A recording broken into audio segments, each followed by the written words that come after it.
The Senate will come to order. The chaplain will lead the Senate in prayer.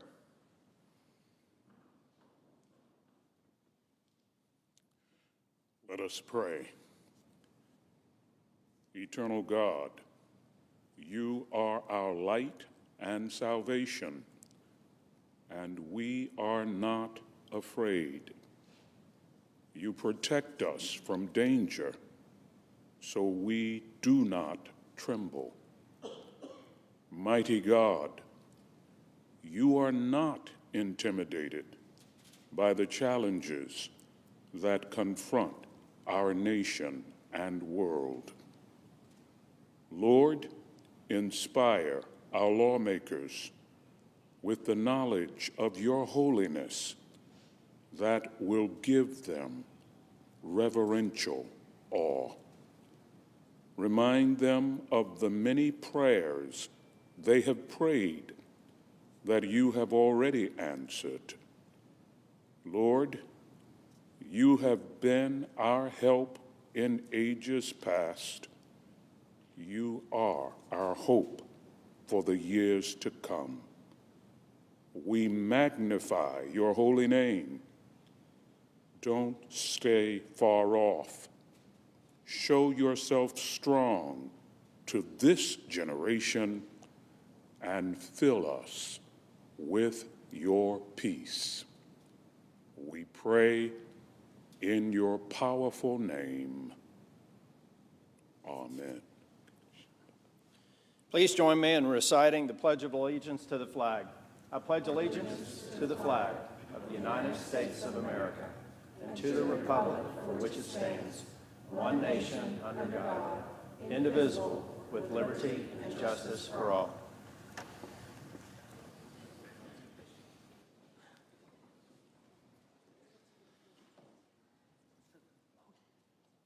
The clerk will read the communication to the Senate. Washington, D.C., December 19, 2019. To the Senate, under the provisions of Rule 1, Paragraph 3 of the Standing Rules of the Senate, I hereby appoint the Honorable Tom Tillis, a senator from the state of North Carolina, to perform the duties of the chair. Signed, Chuck Grassley, President pro tempore. Under the previous order, the leadership time is reserved.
Morning business is closed. Under the previous order, the Senate will resume consideration of the House message to accompany H.R. 1865, which the clerk will report. House message to accompany H.R. 1865, an act to require the Secretary of the Treasury to mint a coin and so forth and for other purposes.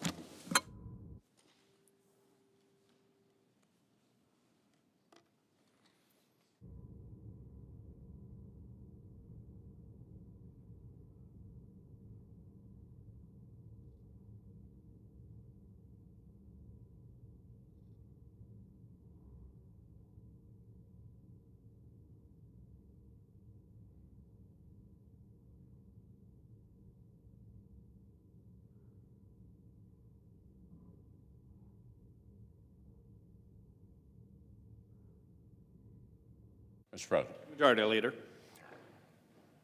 Last night, House Democrats finally did what they had decided to do a long time ago.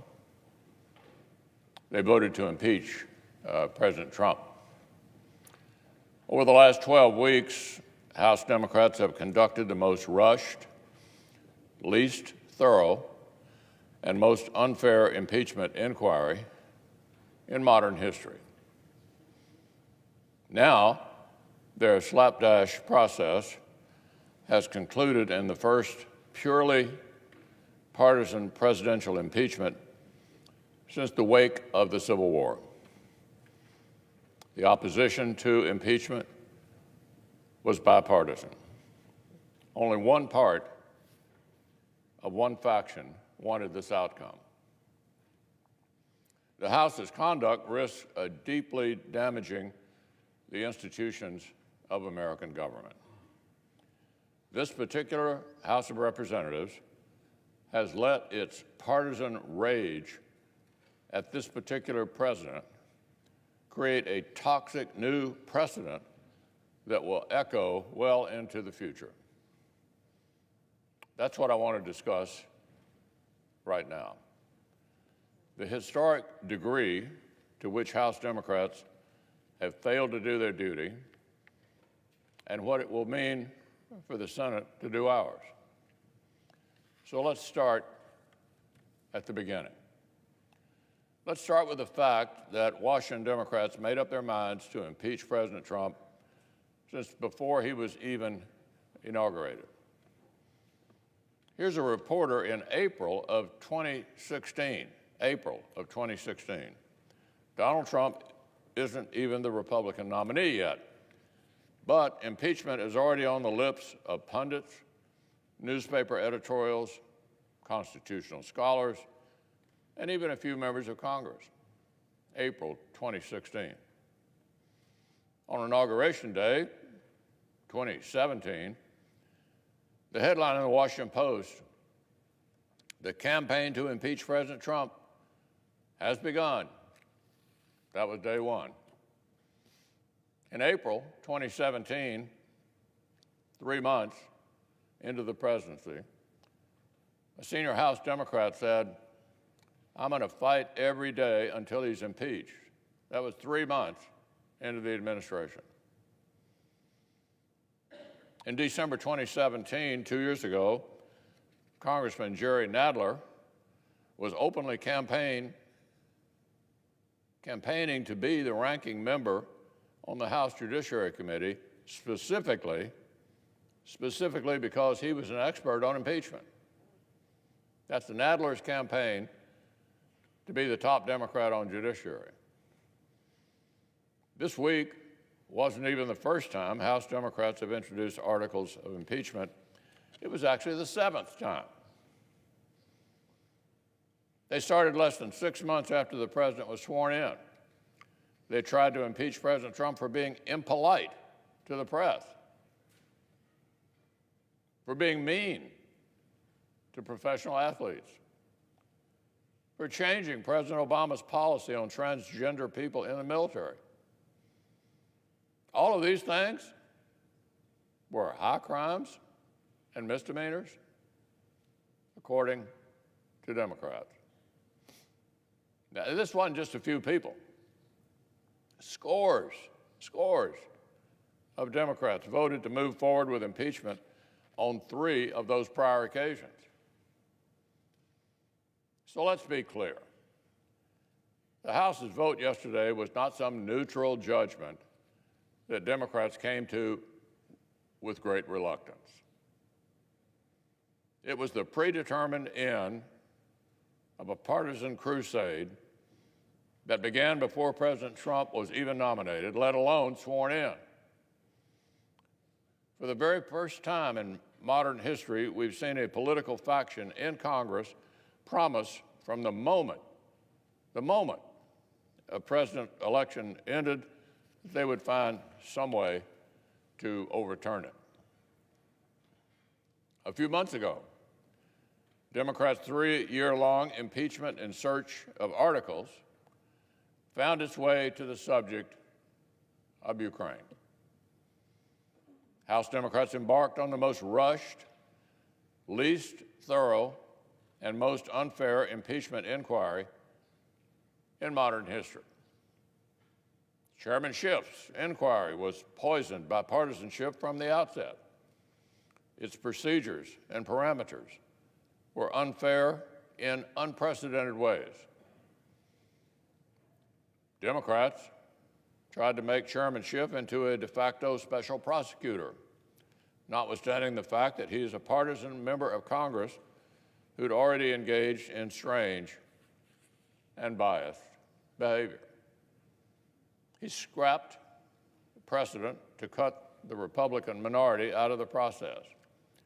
He denied President Trump the same sorts of procedural rights that houses of both parties had provided to past presidents of both parties. President Trump's counsel could not participate in Chairman Schiff's hearings, present evidence, or cross-examine witnesses. The House Judiciary Committee's crack at this was even more ahistorical. It was like the Speaker called up Chairman Nadler and ordered one impeachment. Rush delivered, please.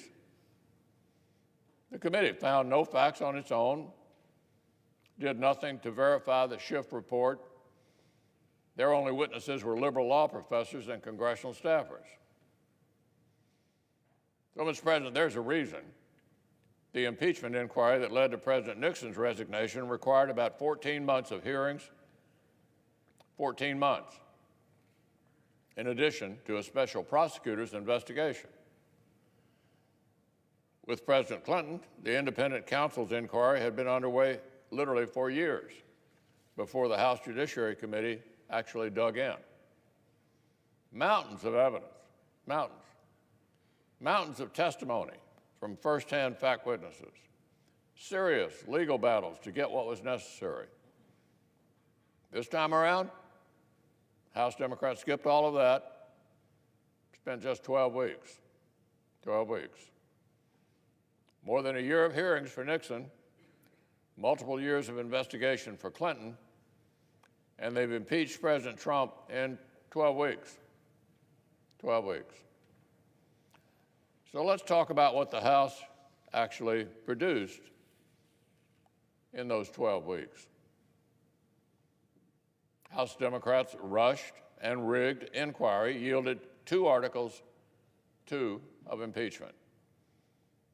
They are fundamentally unlike any articles that any prior House of Representatives has ever passed. The first article concerns the core events which House Democrats claim are impeachable. The timing of aid to Ukraine. But it does not even purport to allege any actual crime. Instead, they deploy the vague phrase, abuse of power,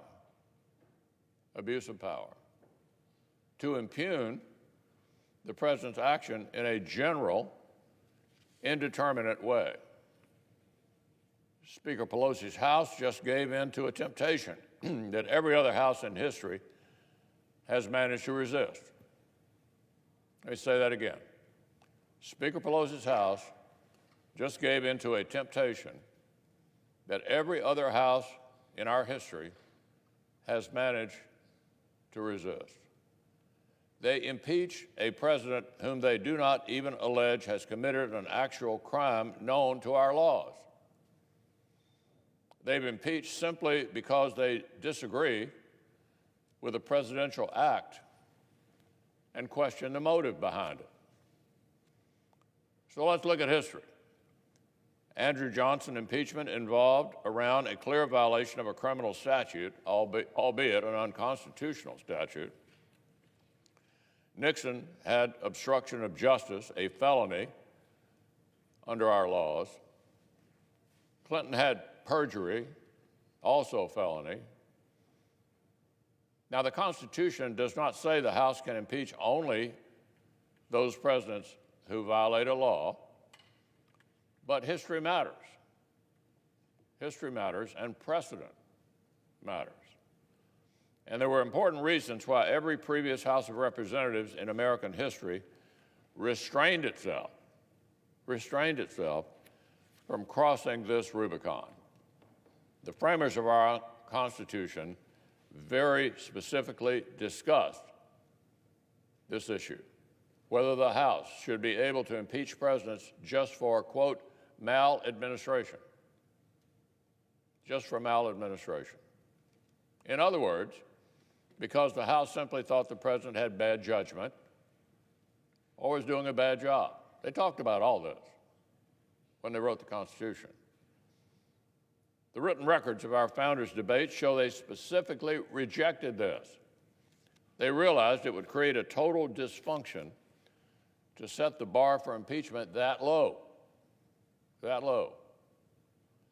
James Madison himself explained that allowing impeachment on that basis would mean the president serves at the pleasure of the Congress instead of the pleasure of the American people.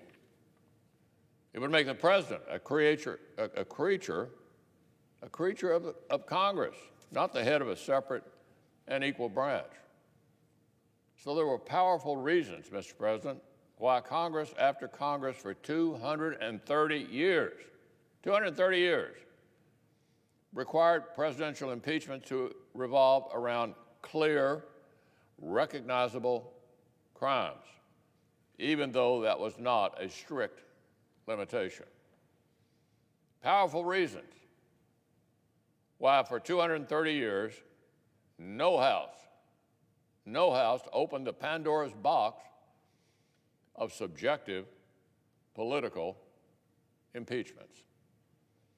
That 230-year tradition died last night. Now, Mr. President, House Democrats have tried to say they had to impeach President Trump on this historically thin and subjective basis because the White House challenged their request for more witnesses. And that brings us to the second article of impeachment. The House titled this one, Obstruction of Congress. What it really does is impeach the president for asserting presidential privilege. The concept of executive privilege is another 2-century-old constitutional tradition. Presidents, starting with George Washington, have invoked it. Federal courts have repeatedly affirmed it is a legitimate constitutional power. House Democrats requested extraordinary amounts of sensitive information from President Trump's White House, exactly the kinds of things over which presidents of both parties have asserted privilege in the past. Predictably and appropriately, President Trump did not simply roll over. He defended the constitutional authority of his office. No surprise there. It's not a constitutional crisis for a House to want more information than a president wants to give up. That's not a constitutional crisis. It's a routine occurrence. The separation of powers is messy by design. Here's what should have happened. Here's what should have happened. Either the president and Congress negotiate a settlement, or the third branch of government, the judiciary, addresses the dispute between the other two. The Nixon impeachment featured disagreements over presidential privilege. So they went to court. The Clinton impeachment featured disagreements over presidential privilege. So they went to the courts. This takes time. It's inconvenient. That's actually the point. Due process is not meant to maximize the convenience of the prosecutor. It's meant to protect the accused. But this time was different. Remember, 14 months of hearings for Richard Nixon, years of investigation for Bill Clinton, 12 weeks for Donald Trump. Democrats didn't have to rush this, but they chose to stick to their political timetable at the expense of pursuing more evidence through proper legal channels. Nobody made Chairman Schiff do this. He chose to. The Tuesday before last on live television, Adam Schiff explained to the entire country that if House Democrats had let the justice system follow its normal course, they might not have gotten to impeach the president in time for the election. My goodness. In Nixon, the courts were allowed to do their work. In Clinton, the courts were allowed to do their work. Only these House Democrats decided due process is too much work. They'd rather impeach with no proof. Well, Mr. President, they tried to cover for their own partisan impatience by pretending that the routine occurrence of a president exerting constitutional privilege is itself a second impeachable offense. The following is something that Adam Schiff literally said in early October. Here's what he said. Any action that forces us to litigate or to have to consider litigation will be considered further evidence of obstruction of justice. That's Adam Schiff. Here's what the chairman effectively said and what one of his committee members restated just this week. If the president asserts his constitutional rights, it's that much more evidence he's guilty. If the president asserts his constitutional rights, it's that much more evidence he's guilty. That kind of bullying is antithetical to American justice. So those are House Democrats' 2 articles of impeachment. That's all their rushed and rigged inquiry could generate. An act that the House does not even allege is criminal, and a nonsensical claim that exercising a legitimate presidential power is somehow an impeachable offense. Mr. President, this is by far the thinnest basis for any House-passed presidential impeachment in American history. The thinnest and the weakest, and nothing else even comes close. And candidly, I don't think I'm the only person around here who realizes that. Even before the House voted yesterday, Democrats had already started to signal uneasiness with its end product. Before the articles even passed, the Senate Democratic leader went on television to demand that this body redo House Democrats' homework for them, that the Senate should supplement Chairman Schiff's sloppy work so it is more persuasive than Chairman Schiff himself bothered to make it. Of course, every such demand simply confirms that House Democrats have rushed forward with a case that is much too weak. Back in June, Speaker Pelosi promised the House would build an ironclad case.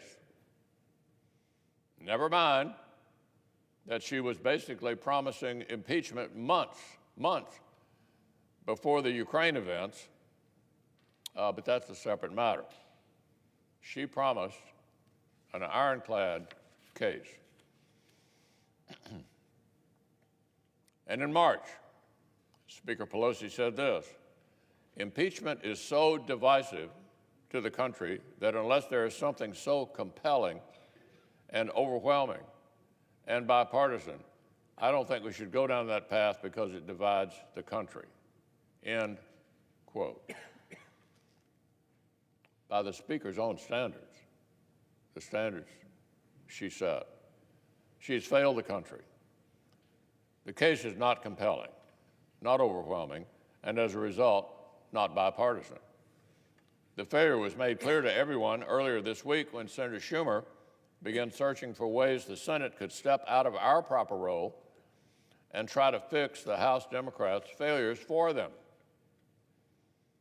And it was made even more clear last night when Speaker Pelosi suggested that House Democrats may be too afraid too afraid to even transmit their shoddy work product to the Senate.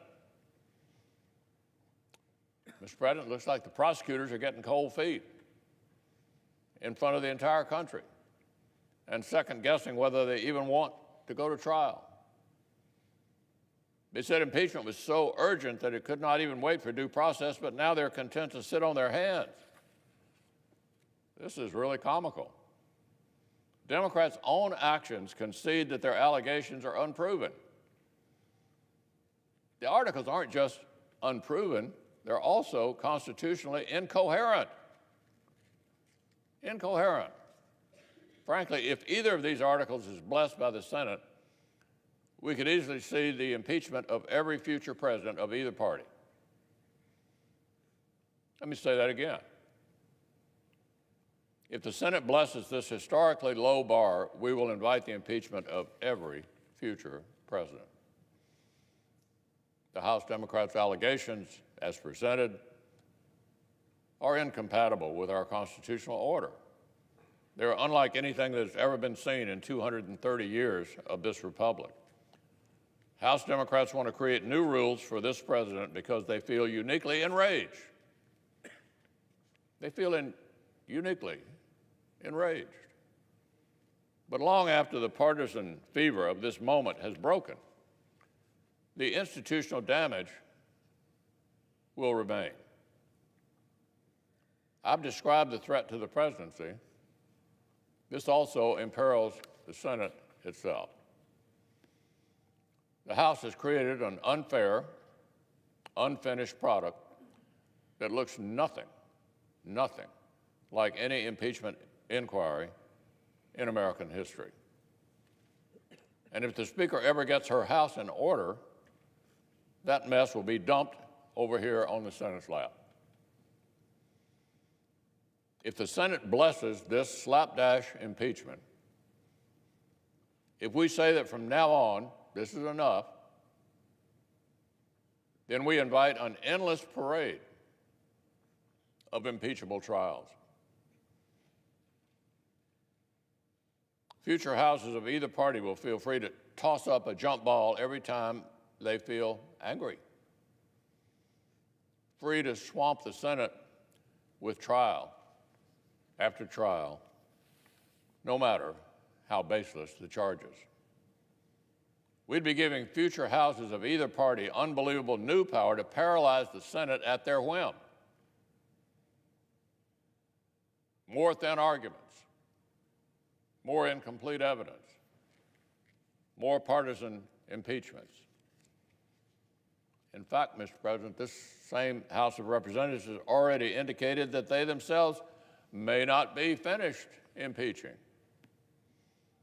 The House Judiciary Committee told a federal court this very week that it will continue its impeachment investigation even after voting on these articles. And multiple Democratic members have already called publicly for more. If the Senate blesses this, if the nation accepts this, presidential impeachments may cease being a once-in-a-generation event and become a constant part of the political background noise. This extraordinary tool of last resort may become just another part of the arms race of polarization. Real statesmen would have recognized, no matter their view of this president, that trying to remove him on this thin and partisan basis could unsettle the foundations of our republic. Real statesmen would have recognized, no matter how much partisan animosity might be coursing through their veins, that cheapening the impeachment process was not the answer. Historians will regard this as a great irony of our era, that so many who profess such concern for our norms and traditions themselves proved willing to trample our constitutional order to get their way. It is long past time for Washington to get a little perspective. President Trump is not the first president with a populist streak, not the first to make entrenched elites uncomfortable. He's certainly not the first president to speak bluntly, to mistrust the administrative state, or to rankle unelected bureaucrats. And heaven knows he's not the first president to assert the constitutional privileges of his office rather than roll over when Congress demands unlimited, sensitive information. None of these things, none of them, is unprecedented. I'll tell you what would be unprecedented. It will be an unprecedented constitutional crisis if the Senate literally hands the House of Representatives a new partisan vote of no confidence that the founders intentionally withheld, destroying the independence of the presidency.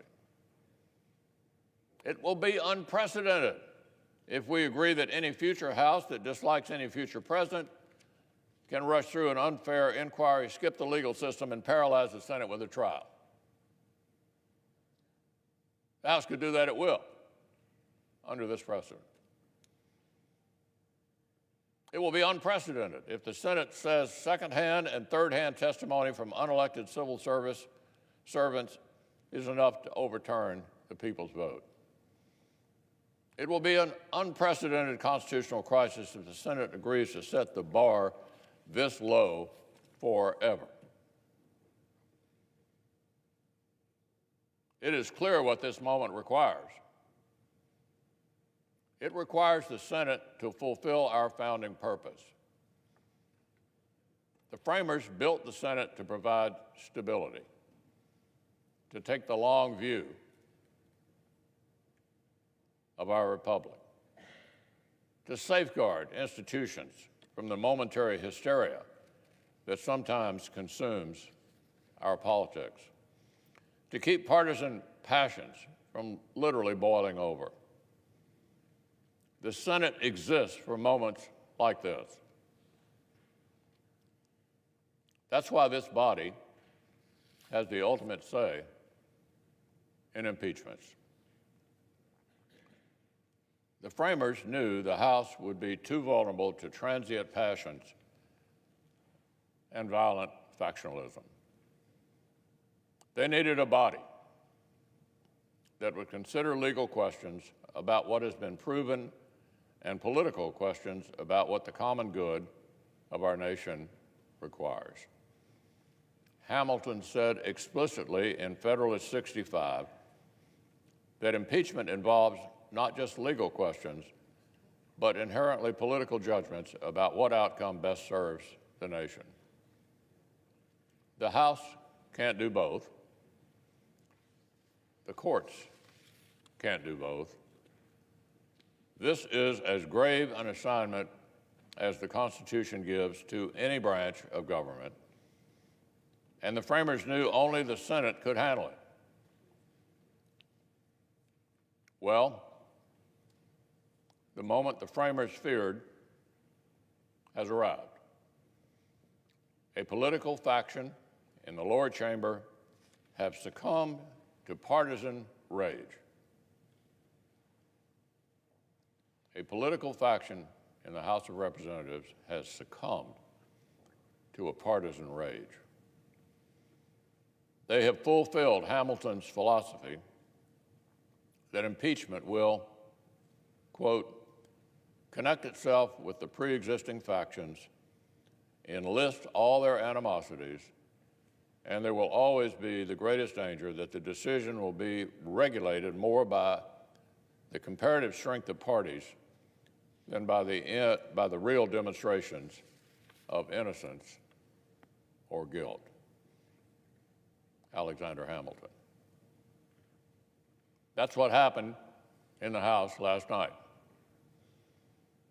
The vote did not reflect what had been proven. It only reflects how they feel about the president. The Senate must put this right. We must rise to the occasion. There's only one outcome that is suited to the paucity of evidence, the failed inquiry, the slapdash case. Only one outcome suited to the fact that the accusations themselves are constitutionally incoherent. Constitutionally incoherent. Only one outcome will preserve core precedents rather than smash them into bits in a fit of partisan rage because one party still cannot accept the American people's choice in 2016. It could not be clearer which outcome would serve the stabilizing, institution-preserving, fever-breaking role for which the United States Senate was created, and which outcome would betray it. The Senate's duty is clear. The Senate's duty is clear. When the time comes, we must fulfill it.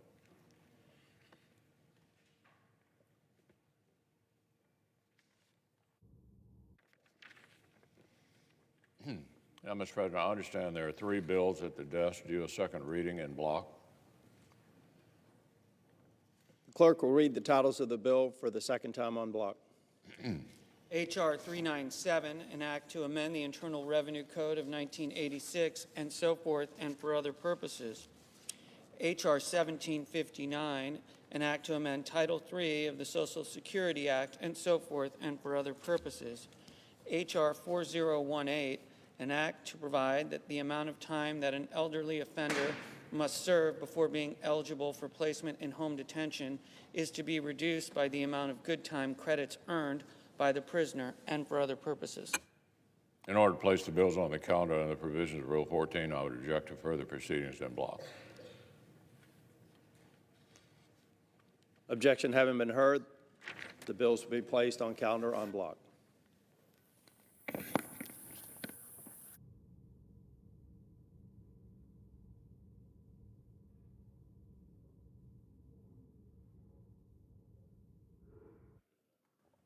Clerk will call the roll.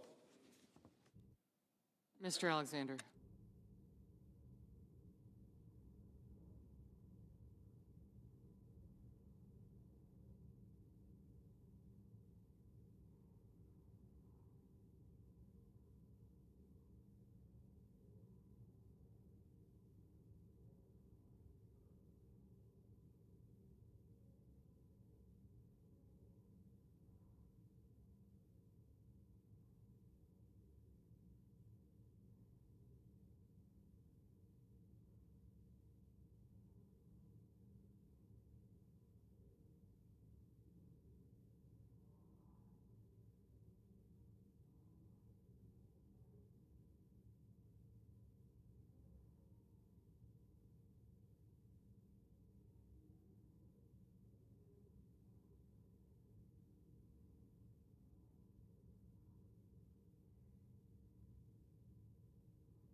Mr. President. The Democratic Are we in leader. a quorum, Mr. President? I ask unanimous consent the quorum be dispensed with. Without objection. Now, Mr. President, last night, the House of Representatives voted to impeach President Donald Trump. It is only the third time in our nation's history that the President of the United States has been impeached. The articles of impeachment charge that President Trump abused the powers of his office by soliciting the interference of a foreign power in our elections, not for the good of the country, but to benefit himself personally. The articles also charge that the President obstructed Congress in the investigation of those matters. Together, these articles suggest the President committed a grave injury to our grand democracy. The conduct they describe is very much what the founders feared when they forged the impeachment powers of the Congress. The founders, in their wisdom, gave the House the power to accuse, the Senate the power to judge. We are now asked to fulfill our constitutional role as a court of impeachment. Now that the House of Representatives has impeached President Trump, the nation turns its eyes to the Senate. What will the nation see? Will the nation see what Alexander Hamilton saw? A body of government with confidence enough to preserve, unawed and uninfluenced, the necessary impartiality? Or will the nation see the Senate dragged into the depths of partisan fervor? The nation just witnessed how the Republican leader sees his role in this chapter of our history, demonstrating both an unfortunate descent into partisanship and demonstrating the fundamental weakness of the president's defense. Leader McConnell claimed that the impeachment of President Trump is illegitimate because the House voted along party lines. Forgive me, but House Democrats cannot be held responsible for the cravenness of the House Republican caucus and their blind fealty to the president. Leader McConnell claimed the impeachment was motivated by partisan rage. This from the man who said proudly, "I am not impartial. I have no intention to be impartial at all in the trial of President Trump." What hypocrisy. Leader McConnell accused the House Democrats of an obsession to get rid of President Trump. This from the man who proudly declared his #1 goal was to make President Obama a one-term president. Leader McConnell claimed that Democrats impeached the president for asserting executive privilege. President Trump never formally claimed executive privilege. He claimed, quote, "absolute immunity," unquote. And the White House counsel wrote a letter stating simply that the administration would not comply with any subpoenas. Leader McConnell claimed that the Democrats' quote, "obsession with impeachment has prevented the House from pursuing legislation to help the American people." Leader McConnell knows very, very well that the House Democratic majority has passed hundreds, literally hundreds of bills that gathered dust here in the Senate, condemned to a legislative graveyard by none other than Leader McConnell himself, who proudly called himself the Grim Reaper. Members of the Senate, members of the 116th Senate have been denied the opportunity to legislate by Leader McConnell. We aren't even allowed to debate the issues that would impact the American people: health care, infrastructure, prescription drugs. We could have spent the year debating these issues. We weren't doing impeachment. Leader McConnell has chosen not to focus on these issues and to put none of these bills on the floor. And as he reminds us often, he alone decides what goes on the floor. Leader McConnell claimed that the House did not afford the president due process. The leader knows well that President Trump refused to participate in the process, despite invitation, and blocked witnesses and documents from Congress in unprecedented fashion. Leader McConnell claimed that the House ran, quote, the most rushed, least thorough, and most unfair impeachment inquiry in modern history. I know that that's the Republican talking point, but here's the reality. Leader McConnell is plotting the most rushed, least thorough, and most unfair impeachment trial in modern history. His plan to prevent House managers from calling witnesses to prove their case is a dramatic break from precedent. We heard a lot about precedent from the leader. Never has there been a presidential impeachment trial in which the majority prevented the House managers from fairly presenting their case, to have witnesses explain their knowledge of the alleged malfeasance. Will Leader McConnell, breaking precedent, strong-arm his caucus into making this the first Senate impeachment trial of a president in history that heard no witnesses? We ask, is the president's case so weak that none of the president's men can defend him under oath? Is the president's case so weak that none of the president's men can defend him under oath? If the House case is so weak, why is Leader McConnell so afraid of witnesses and documents? We believe the House case is strong, very strong.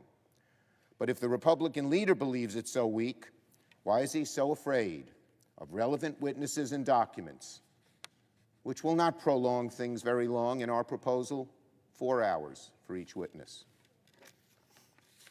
It is true, as the leader has said, that the framers built the Senate to provide stability and to keep partisan passions from boiling over. However, their vision of the Senate is a far cry from the partisan body Senator McConnell has created. I hope America was watching the Republican leader deliver his speech. I truly do, because most glaring of all was the fact that Leader McConnell's 30-minute partisan stem-winder contained hardly a single defense of the President of the United States on the merits. Almost none defended President Trump, because they can't. In the wake of an enormous amount of evidence uncovered by House investigators, much of it in the form of testimony by top Trump officials, whom the administration tried to silence, the Republican leader could not rebut the accusations against the president with facts. The Republican leader complained about the process. The Republican leader made many partisan and inflammatory accusations about Democrats, but he did not advance an argument in defense of the president's conduct on the merits. That, in and of itself, is a damning reflection of the state of the president's defense. Our goal in the Senate, above all, should be to conduct a fair and speedy trial. I have proposed a very reasonable structure that would do just that. 4 witnesses, only those with direct knowledge of the charges made by the House, only those who could provide new, relevant, and potentially illuminating testimony. Strict time limits on each stage of the process to prevent the trial from dragging out too long. It's eminently reasonable. It's eminently fair. A group who had no partisan bias would come up with this type of proposal. I have yet to hear one good argument why less evidence is better than more evidence, particularly in such a serious moment as impeachment of the President of the United States. In Leader McConnell's 30-minute screed, he did not make one argument why the witness and documents should not be part of the trial. President Trump protests that he did not receive due process in the House impeachment inquiry. Due process is the ability to respond to charges made against you and present your side of the case. The President was invited to provide witnesses and provide documents at every stage of the process. He chose not to. Still, Democrats are offering the President due process again here in the Senate. The witnesses we suggest are top Trump-appointed officials. They aren't Democrats. We don't know if their testimony would exculpate the President or incriminate him, but their testimony should be heard. If the President's counsel wants to call other witnesses with direct knowledge of why the aid to Ukraine was delayed, we say they should be able to do so. President Trump claims he wants due process. I suspect he would rather hide or name call, because if he really wanted due process, he could get it easily. One phone call to Leader McConnell telling him to let his aides testify. One phone call to his chief of staff telling him to release the documents to Congress. Both of these actions would let the truth come out. I ask again, can none of the President's men come defend him under oath? To my Republican colleagues, our message is a simple one. Democrats want a fair trial that examines the relevant facts. We want a fair trial. The message from Leader McConnell at the moment is that he has no intention of conducting a fair trial, no intention of acting impartially, no intention of getting the facts. Despite our disagreements, I will meet with Leader McConnell soon to discuss the rules. But each senator will influence whether the Senate lives up to its constitutional duty to serve as an impartial court of impeachment. In the coming weeks, Republican senators will face a choice. Each Republican senator will face a choice. Do they want a fair trial, or do they want to allow the President free rein? Each senator must ask him or herself, do you want a fair trial, or do you want the President to do whatever he wants, regardless of rule of law, regardless of the consequences to this great nation? The nation turns its eyes to the Senate. What will it see? The President of the United States has spent the past several months telling Congress it has no right to oversight, no right to investigate any of his activities, that he has absolute immunity, that Article 2 of the Constitution gives him, quote, the right to do whatever he wants, unquote. That's the President's words. Past Senates have disagreed with such views and strongly and proudly stood up for the notion that the President is not omnipotent. Democrats have done it. Republicans have done it. And often to presidents of their own party.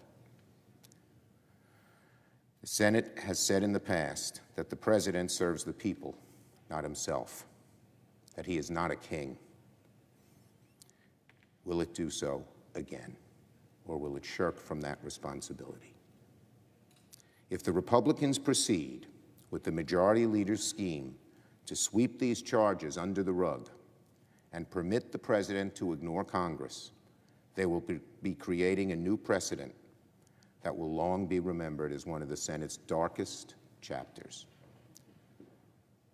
It will be remembered as a time when a simple majority in the Senate sought to grant two new rights to the President: the right to use the government for personal purposes and the right to ignore Congress at his pleasure. Here, I agree with Senator McConnell. Moments like this are why the Senate exists. If the President commits high crimes and misdemeanors, and the Congress can do nothing about it, not even conduct a fair tribunal where his conduct is judged, by dispassionate representatives of the people, then the president can commit those crimes with impunity. This president can, others can. I have little doubt that if we tell the president that he can escape scrutiny in this instance, he will do it again and again and again. Future presidents will take note and may do worse. And the most powerful check on the executive, the one designed to protect the people from tyranny, will be erased. This chapter in our history books could be a lesson about the erosion of checks and balances in our modern age, or it could be a proud reaffirmation of those founding principles. This chapter in our history books could be about the overpowering partisanship of our times, or it could be about the Senate's capacity to overcome it. Again, moments like this are why the United States Senate exists. I yield the floor. Mr. President. The senator from Utah. It's December, Mr. President. And so America's attention turns once again to the great debate of our time. What's the best Christmas movie? Is it White Christmas? Maybe Elf? A Christmas Story? Home Alone? Die Hard? That's a good one. A lot of people are partial to It's a Wonderful Life or Braveheart. Now, Braveheart, of course, has nothing to do with Christmas, but it's about freedom, and nothing says freedom quite like Christmas. We have to debate, you see, the best Christmas movie out there, for the simple reason that we also have to watch every year the worst Christmas movie. The worst Christmas movie is the one that runs every single year from this chamber, right here in this city on C-SPAN, just the week before our Lord's birthday. It's called Omnibus. Critics and fans have loved to hate it for years. And as is always the case in these money-grabbing sequels, the actors and the writers and the directors are just mailing it in. They know they can do this every year, and it works for them, and so they mail it in.